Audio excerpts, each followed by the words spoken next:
So, continuing on with church, sect, and denomination and sect. We're on page 179 with Wallace. So Roy Wallace in 1984 claims that the 1960s and 1970s witnessed a proliferation of new religious movements in the West.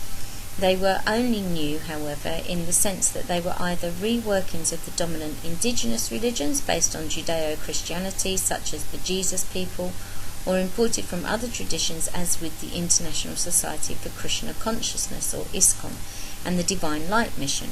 The Unification Church of the Reverend Sung Myung Moon managed to combine both indigenous and exported religions. Okay, now remember, these are a few ideas, okay? When I was thinking about this, I also thought about the Plymouth Brethren, the Mormons, Transcendental Medication, the Aetherius Society, the Raelian Movement, Rastafarians, Baha'i, Jainism.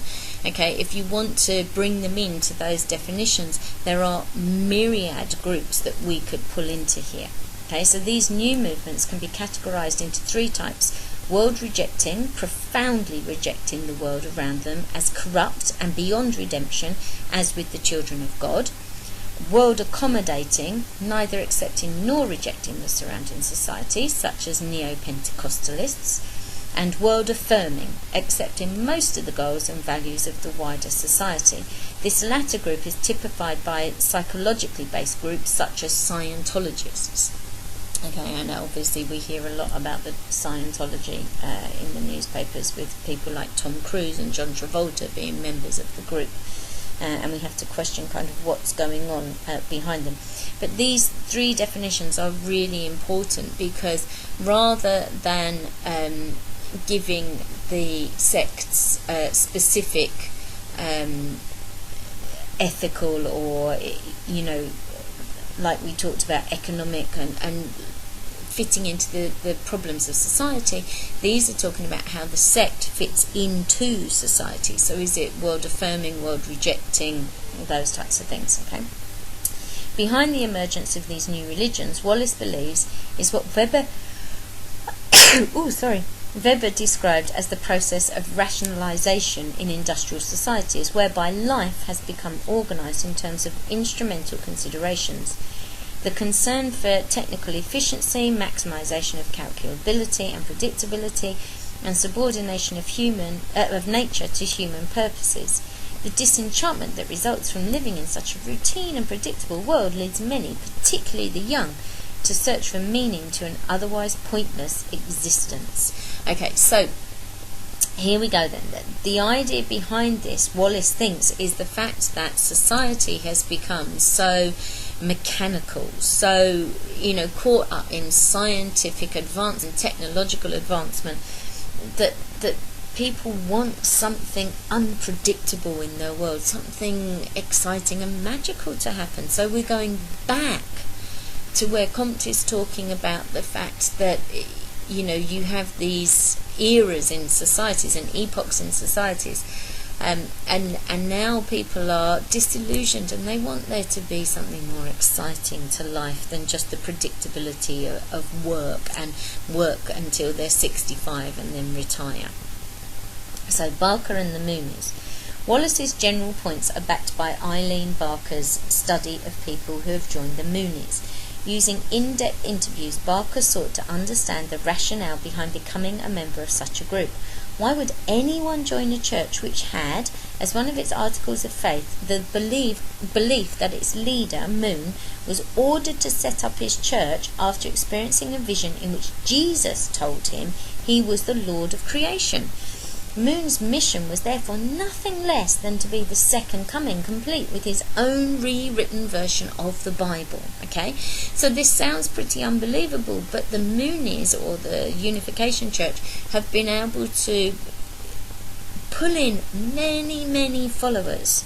Okay, so according to Barker, members of the sect are not brainwashed in any conventional sense, although at their first workshop meetings, potential new recruits are encouraged to think evocatively about their memories, hopes, fears, and even guilt, and the opportunity of joining a loving and caring community is offered to them.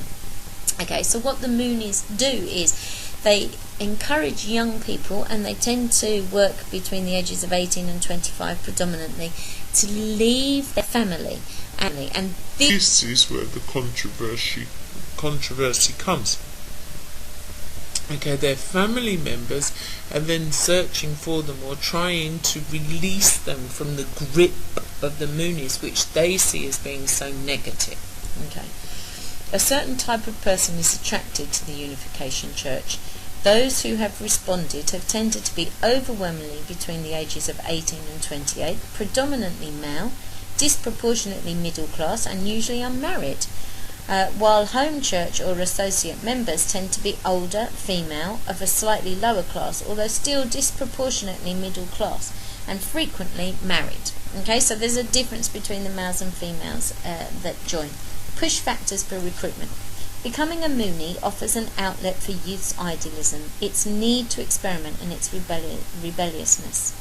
They will be expected to give up material aspirations at a time when they have very few material things to give up.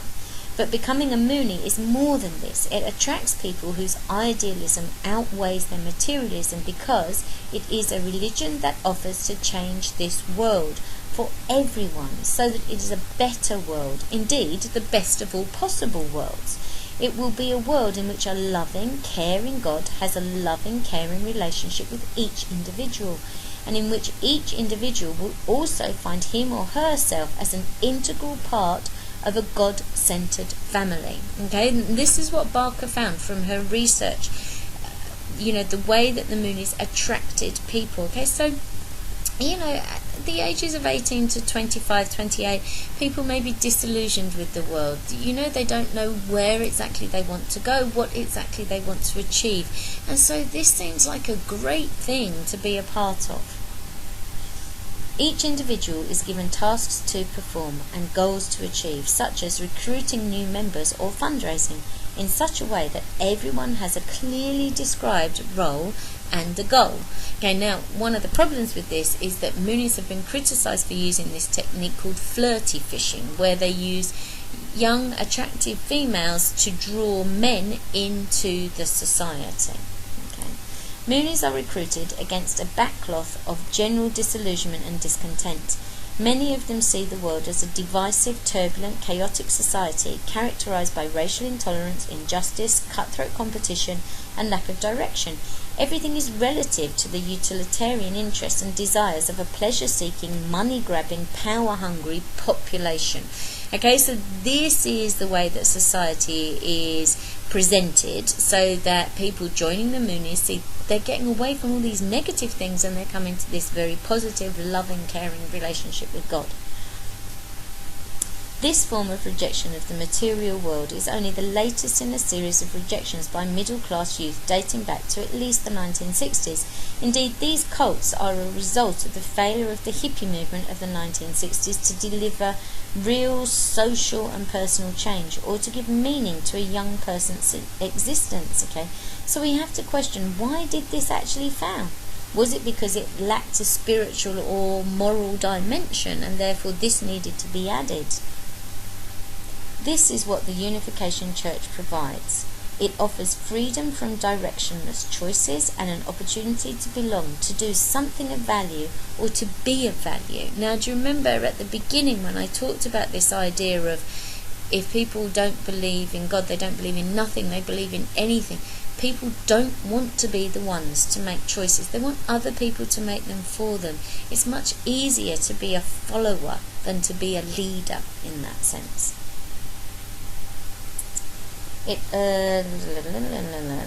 Yes, there are therefore for Barker more reasons to believe that people join the Moonies as a result of a rational, calculated choice than because of brainwashing. And lots of families have then gone on to say that they think that their young people have been brainwashed, and that's why they've joined the actual group. Okay, but of course what we have to then consider is okay, then so why do people leave and rejoin the world that they rejected when they get older? Because that's what tends to happen within the Unification Church. The importance of sects. As we can see, sects have been of particular interest to those writers concerned with the sociology of religion.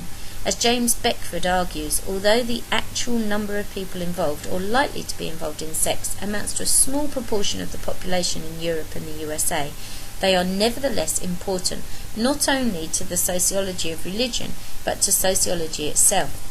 Sects give us an insight into future social trends. They represent an extreme situation which, precisely because it is extreme, throws into sharp relief many of the assumptions hidden behind legal, cultural and social structures. They could be described as social and cultural laboratories where experiments in ideas, feelings and social relations are carried out. They are a normal aspect of social life and a critical guide to societal problems and prospects. It could, however, be argued that in focusing on sects and new religious movements, we have learnt a little at the expense of ignoring an in-depth understanding of the meaning of religion to the vast majority of the rest of the population. Okay, so actually maybe by looking at sects, what sociologists are saying is, well look, these show us the unrest and the discontent that there is within society, and that's why we should look at them, because it's these small pockets that could lead to something big. Those people that actually belong to a church and have this feeling of being a part of something, well surely they're just fulfilling the functionist role that we see religion having. Therefore, does it need to be explored? Because the whole point of the church is that it's slow moving, it's not revolutionary in its nature. Therefore, people are just going to move forward gently and slowly with it, and that's not going to have a huge impact on society or societal change. So it's not really a very exciting area to be studying, whereas sects and cults with their fast moving dynamics and their changes are the things that are going to interest sociologists. But do they tell us about the majority of the population?